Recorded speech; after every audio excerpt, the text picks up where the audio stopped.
Mental math class 9th और आज की इस सीरीज में हम करने वाले हैं chapter number 4 linear equation in two variable का नेक्स्ट पार्ट। क्वेश्चन नंबर 30 से क्वेश्चन नंबर 34 तक हम करेंगे। बाकी जो क्वेश्चन है वो नेक्स्ट पार्ट में करेंगे। ठीक है, तो मैं हूं हरी सर और आप सभी बच्चे देख रहे हैं आपका अपना यूट्यूब चैनल चलो कदम बढ़ाए। जो बच्चे हिंदी मीडियम में पढ़ते हैं उनके लिए अलग से चैनल है जिसका नाम है मैथ विद हरी सर, आप उसे भी ज्वाइन कर सकते हैं। आइए करना शुरू करते हैं। क्वेश्चन नंबर 30 क्या कहता है, ये रहा आपके सामने क्वेश्चन नंबर 30। ठीक है, क्या कहता है देखो, बहुत इजी है। फॉर द लीनियर इक्वेशन, ये लीनियर इक्वेशन है, इधर मैं लिख लेता हूँ 3x + 5y इक्वल, ये -11 है ना, इसको ले आओ इक्वल के साइन से राइट साइड में ले आओ बच्चों, तो +11 हो जाएगा। ठीक, इक्वेशन होगी। Find the point where the equation intersect x axis पर इंटरसेक्ट करती है, तो पॉइंट फाइंड आउट करना है। ठीक है, अगर मैंने कई बार आपको बताया यदि कोई भी, ठीक है ना, कोई भी ग्राफ एक्स एक्सिस पर इंटरसेक्ट करता है या कोई भी लाइन इंटरसेक्ट करती है तो दैट मीन्स वाई क्या होगा, 0 होगा। ठीक है, यदि कोई यहाँ पर लिखा है find the point where the equation intersect, ठीक है, मैं लिख देता हूँ if the equation intersect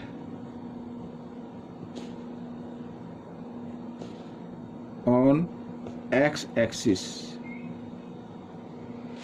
then y = 0, तो y क्या होगा, 0 होगा बच्चों, याद रखना। तो आपको क्या करना है, 3x + 5y की जगह रख देना 0 और इक्वल 11। ठीक है, 5 0 0 होता है, अब 0 आ गया तो इसको हटा दीजिए, खाली x रखिए, x 11, 3 इधर मल्टीप्लाई में, इधर आकर ये डिवाइड में आ जाएगा। तो अब पॉइंट फाइंड आउट करने, पहला पॉइंट लिखा जाएगा x का और सेकंड पॉइंट होगा y का जो 0 है। एक तो ये आ गया आंसर, ठीक है, फर्स्ट पार्ट का। सेकंड का कहता है y एक्सिस पर इंटरसेक्ट करते हैं। अब y एक्सिस पर इंटरसेक्ट करते हैं तो इसका मतलब x क्या होगा, 0 होगा। ठीक है, तो ये एक बार फिर लिख लेते हैं, if the equation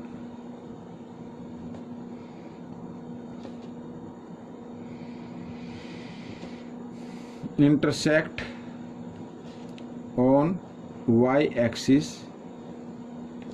then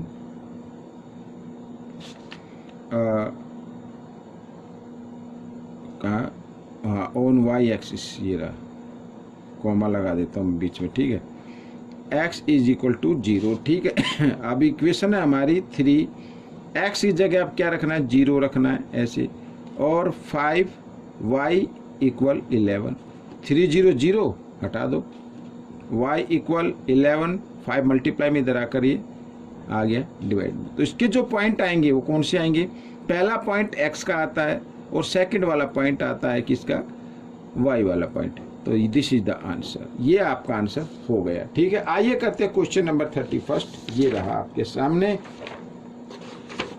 question number 31। क्या कहता है देखो, if the point 2k - 3 और k + 2 lies on the graph of the equation, ये इक्वेशन है, ठीक है, then find the value of k की वैल्यू फाइंड आउट करनी है। अगर ये पॉइंट ग्राफ पर आ रहे हैं, ग्राफ के ऊपर है या, ठीक है ना, तो इसका मतलब होगा कि ये जो पॉइंट है ना इस इक्वेशन को सेटिस्फाई करेंगे।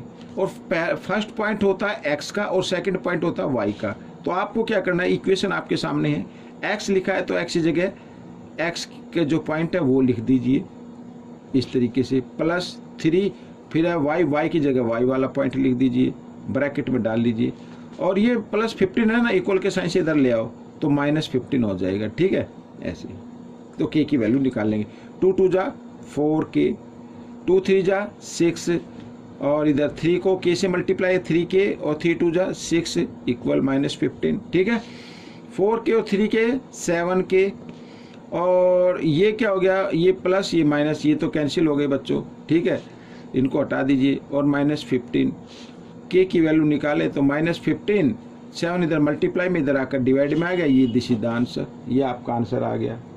हो गया क्वेश्चन। आइए करते हैं क्वेश्चन नंबर 32। क्या कहता है, find the common solution of the linear equation. यहाँ लीनियर इक्वेशन है, इनका कॉमन सॉल्यूशन आपको फाइंड आउट करना कि क्या होगा। तो सबसे इजी मेथड मैं आपको बताऊंगा। आपको क्या करना है, आपको टेबल बना लेनी है, टेबल बना लीजिए, इससे इजी हो जाएगा आपके लिए, ठीक है ना, इजी हो जाएगा आपके लिए फाइंड करना। तो 2 वैल्यू काफ़ी होगी, ठीक है। तो ये आ गया। अब ये इक्वेशन हम ले रहे हैं x, अब 2 - 2y को ले आओ 1 के राइट साइड में, तो प्लस 2y हो जाएगा, ठीक है। अब क्या करना है, taking y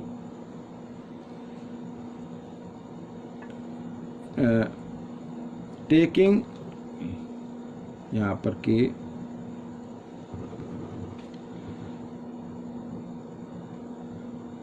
taking y equal 1, y equal 1 लेते हैं, ठीक है। y की वैल्यू क्या लेते हैं, 1 लेते हैं। x इक्वल 1 प्लस 2 और y है ना, तो इंटू 1, y की वैल्यू 1 ली है ना, तो x इक्वल क्या होगा 2 × 1 = 2 और 1 3 आ जाएगा, तो क्या आ जाएगा, 3 आ जाएगा। आइए एक और ले लेते हैं। अब क्या करना है, टेकिंग y इक्वल ले लेते हैं, ये इक्वेशन है, तो y इक्वल ले लेते हैं 2 ले लेते हैं, ठीक है, 2 ले लेते हैं। तो x इक्वल 1 प्लस 2 × 2, 2 × 2 = 4 और 1 5, तो x की वैल्यू क्या आ गई, 5 आ गई। तो ये अगर 2 ली है तो x की वैल्यू क्या आ गई, 5 आ गई, ठीक है। अब हम करेंगे ये सेकंड इक्वेशन को, सेकंड इक्वेशन का भी हम क्या कर लेते हैं, टेबल बना लेते हैं इधर। इस पे मैं आपको बताता हूँ, जगह कम है इस पे। तो ये सेकंड इक्वेशन है बच्चों, 2x + y इक्वल 7, तो y रखो इधर 7 और 2x को ले आओ राइट साइड में, तो -2x हो जाएगा, ठीक है। आइए इसकी भी टेबल बना लेते हैं, x और y, ठीक है। तो y इक्वल 7 × 2, तो 1 लो, पहले क्या लो, 1 लो, ठीक है। y इक्वल क्या लिया, 1 लिया, तो क्या हो जाएगा बच्चों, y इक्वल 7 × 2 = 2, तो 7 में 2 माइनस करेंगे क्या आ जाएगा, 5 आ जाएगा, ठीक है। ओ सॉरी, x 1 लिया है, ठीक है, x की जगह ना 1, तो ये आ गया और ये y का बन गया 5, ठीक है। तो यहाँ पर लिखना चाहो लिख सकते हो, टेकिंग x इक्वल 2, ठीक है, ये हो गया। अब ये अभी तो आया नहीं भाई, आगे और लेते चलो। टेकिंग, अरे क्या है यार, परेशान कर रहे बच्चे। टेकिंग x इक्वल इधर ले लेते हैं 3 ले लेते हैं, चलो ठीक है, 3 ले लेते हैं। तो y इक्वल 7 - 2 × 3, ठीक है। तो y इक्वल 7 × 3 = 2 = 6, तो 7 माइनस, ठीक है, 7 - 6 कितना हो गया, 1 हो गया। तो अगर x का हमने लिया 3, तो y का कितना आ गया, 1 आ गया, ठीक है। ये आ गया भाई, जो ये देखो ये आ गया। फर्स्ट टेबल ये रही और सेकंड टेबल ये रही। कॉमन पॉइंट 3 1 और 3 1 है, तो क्या है 3 और 1, ये कॉमन पॉइंट आ गया, कॉमन सॉल्यूशन है। अगर हाँ ठीक है, ये आ गया। अगर मान लीजिए बाई चांस इसमें नहीं मैच कर रहे, आपके 2 भी 2 सॉल्यूशन निकालिए, 3 सॉल्यूशन निकालिए, नहीं मैच कर रहे हैं, कोई दिक्कत नहीं है, डरना नहीं है। आपको क्या करना है, ग्राफ का पेपर लेना है इस तरीके से, और फर्स्ट इक्वेशन का ग्राफ बनाना है, सेकंड इक्वेशन का बनाना है, ठीक है। जहां पर इस तरीके से अगर कोई बनेगा, वो इस तरीके से जहां पर वो काटेगा वो कॉमन पॉइंट होगा, वो कॉमन सॉल्यूशन होगा, ठीक है ना। तो क्या करना है, फर्स्ट इक्वेशन का भी ग्राफ बनाना है, सेकंड इक्वेशन का भी ग्राफ बनाना है। जहां पर वो दोनों ग्राफ आपस में, दोनों लाइनें आपस में इंटरसेक्ट करेंगी, वही कॉमन पॉइंट होगा, ठीक है। इस तरीके से कर लेना, अगर इससे थोड़ी सी कन्फ्यूजन हो रहा हो तो। अगर आप चाहते हैं कि सर ग्राफ पर भी बता दीजिए, तो आप मुझे कमेंट्स में कीजिए, ग्राफ पर भी आपको बता दिया जाएगा, ठीक है। आइए करते हैं क्वेश्चन नंबर 33, ये रहा question number 33। Find the value of C for which the linear equation, ठीक है, हैज, ये इक्वेशन है, has equal value of X and Y, X और वाई की इक्वल वैल्यू है। तो इसमें कहा है कि सी की वैल्यू फाइंड आउट करनी है। अगर एक्स और वाई की इक्वल है तो लेट कर लेते हैं, लेट एक्स इक्वल है वाई के और ये इक्वल है 1 के। मान लीजिए 1 हो गई, एक्स इक्वल भी 1 ले लेते हैं, वाई इक्वल भी 1 ले लेते हैं, ठीक है भाई, इक्वल है तो 2 भी ले सकते हैं, x इक्वल 2 ले लीजिए, y इक्वल भी 2 ले लीजिए। आइए ठीक है, c की वैल्यू निकालते हैं। तो 2x, x की जगह आपको क्या लेना है 1 लेना है, और प्लस c y की जगह 1 लेना है, इक्वल 8 y की जगह क्या लेना है 1 लेना है, ऐसे। तो 2 1 जा 2 और c को 1 से करें तो c रहेगा, और 8 1 जा 8, ठीक है। 2 इधर प्लस में, इधर आकर ये इसमें किस फॉर्म में आ जाएगा, माइनस की फॉर्म में आ जाएगा। तो c इक्वल 8 में से 2 माइनस करेंगे 6, दिस इज द आंसर। ठीक है, अब आप सोचेंगे सर 2 का भी करके दिखाओ, 2 का भी कर लेते हैं। तो इक्वेशन तो ये नहीं, इक्वेशन को मैं लिख लेता हूँ इधर, बार बार ऊपर देखना पड़ता है ये ठीक है। अब x इक्वल 2 ले लो, ये 2 ले लिया, प्लस c, y भी क्या है 2 है तो 2 कर देते हैं, 8 इधर भी y है तो इधर भी क्या कर लिया 2 कर लिया। 2 2 जा कितना हो गया 4 हो गया, 2 को c से मल्टीप्लाई करेंगे 2c आ जाएगा, और 8 2 जा 16 आ जाएगा। अब क्या करना है, प्लस 4 है, इक्वल के साइन से लेके आओ राइट साइड में, तो किस फॉर्म में आ जाएगा, माइनस की फॉर्म में आएगा। माइनस किया तो कितना आ गया बच्चों 12 आ गया, ठीक है। अब c की वैल्यू निकालने तो 12, 2 इधर मल्टीप्लाई की फॉर्म में, इधर आकर ये डिवाइड की फॉर्म में आ जाएगा। 2 1 जा 2, 2 6 जा 12, तो c की वैल्यू क्या आ गई 6 आ गई, ठीक है। तो क्योंकि इक्वल है, चाहे आप 1 लो, चाहे आप 2 लो, चाहे आप 3 लो, 4 लो, आपकी वैल्यू c की वैल्यू 6 ही आएगी, ठीक है। ये क्वेश्चन आपका सोल्व हो गया। आइए करते हैं नेक्स्ट क्वेश्चन, क्वेश्चन नंबर 34, ये रहा आपके सामने। क्वेश्चन नंबर 34 क्या कहता है, देखो, let y varies directly as x if y equal 36 when x equal 12, then represent this as a linear equation in 2 variable। अब इसमें कहा है कि जहां पर x लिखा है वहां पर y समझो, और जहां पर y लिखा है वहां पर x समझो आप, ठीक है। इसका मतलब ये हो गया, y को x के रूप में लेना है और x को y के रूप में लेना है। अगर हम इधर ये जो y इक्वल 36 गिवन है, इसको हमें लिखना है x इक्वल 36, ठीक है।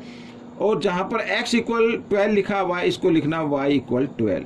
ये अब क्या करना है, अब आपको क्या करना है, एक लीनियर इक्वेशन बनानी है। तो 36x, ठीक है, ये मैंने बताया x भाई ये करना है, ठीक है ना। 36x और इधर आ गया 12y, ठीक है, और इज इक्वल टू क्या रहेगा 0 रहेगा। भाई मैंने साइन नहीं लगाया। अब आप सोचेंगे सर साइन किस चीज़ का आएगा, प्लस का आएगा या माइनस का आएगा। अब बच्चों मैं आपको बताता हूँ, देखो अगर ये दोनों 0 के इक्वल है तो इसका मतलब सेकंड जो नंबर होगा वो माइनस का होगा। सेकंड नंबर क्या होगा, माइनस का होगा। सेकंड नंबर के सामने माइनस होगा। भाई प्लस माइनस माइनस तभी तो 0 आ सकता है ना।